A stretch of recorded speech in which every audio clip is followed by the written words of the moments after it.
You know, we hear the word democracy thrown around constantly. It's held up as this noble ideal, right? Something we should all be super proud of. But have you ever stopped to think about what it actually means? Well, today we're going to do just that. We're going to pull that powerful word apart and really see what's inside. I mean, for a lot of us, democracy isn't just some system of government, is it? It's become a core part of our identity, a huge source of national pride. It's this cherished idea, a self-image we're told makes us special, makes us incredibly fortunate to live where we do.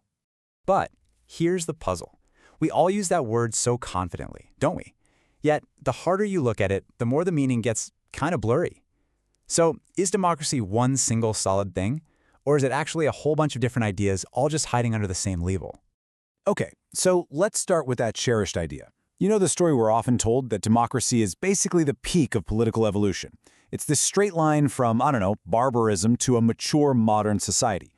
But as we're about to find out, that super simple picture, well, it's not even close to the whole truth.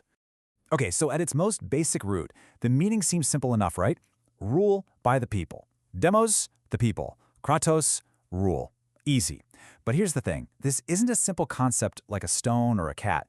You can't just point to it. It's a quality of how we make decisions.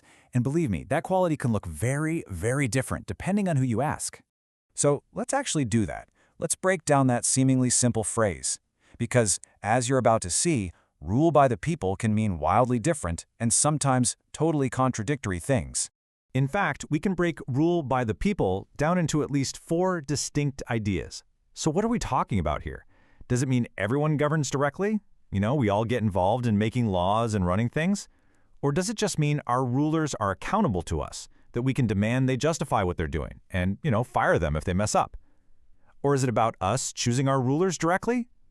Or maybe it's about us choosing representatives who then choose the rulers for us. See? Right away, these are not the same thing at all. And believe me, the complexity does not stop there. The second you start looking at the actual mechanisms of democracy, the different ways you could do it, the options just explode. It turns out there's a whole lot more to this than just showing up to vote. Okay, check this out. Here's a little historical twist that might seriously surprise you.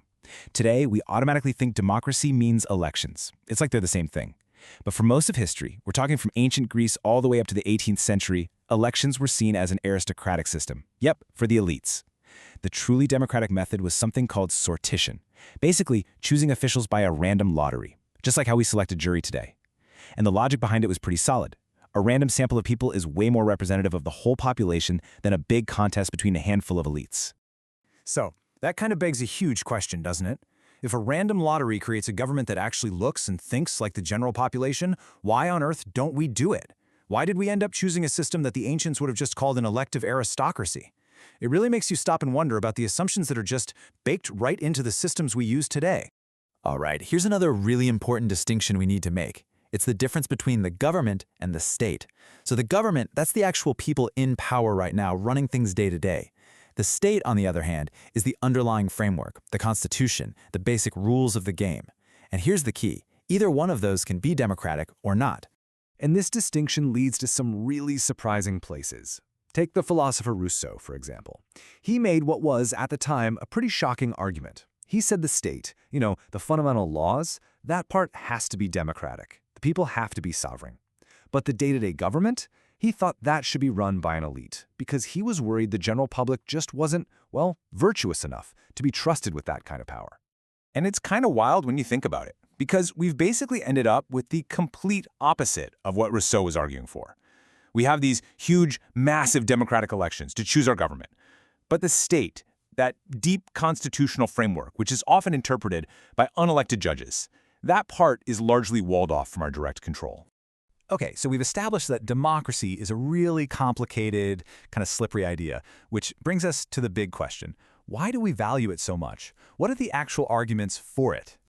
Well, it turns out the reasons are just as varied as the definitions. We can basically boil them down to 5 main arguments. Now, some of these are what you'd call positive arguments. They say democracy actively creates good things, like justice. And others are defensive. They argue that democracy is great because it prevents bad things, like tyranny. So let's walk through them.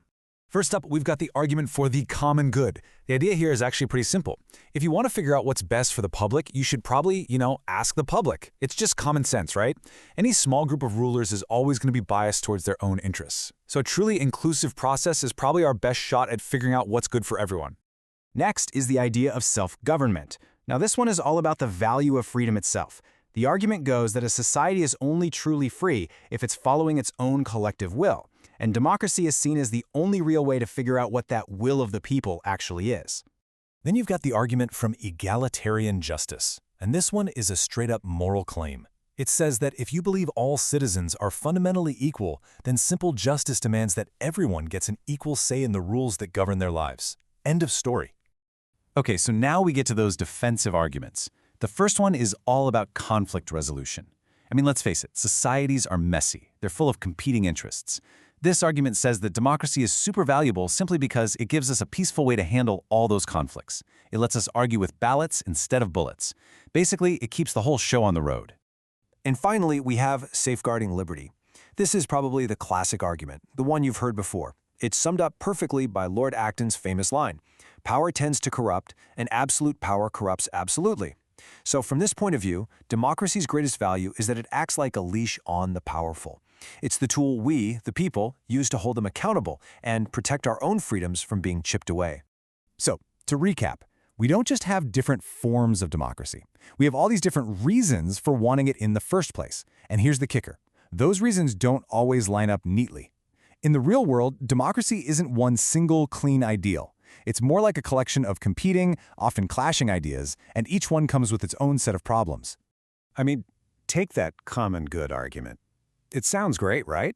But it faces this really powerful critique that's as old as philosophy itself, going all the way back to Plato. He asked a pretty simple but devastating question.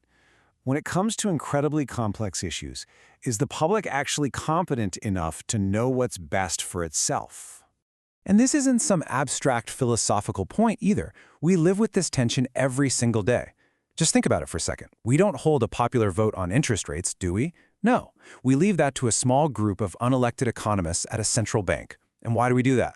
Because we all kind of implicitly agree that on some really technical stuff, expertise matters more than popular opinion. The huge question, though, is, where do you draw that line?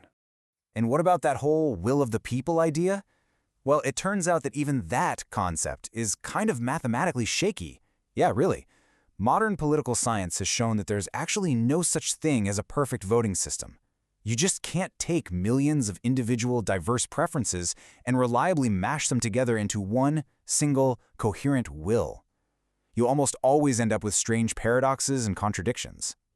All of which leaves us with one final and I think really crucial question.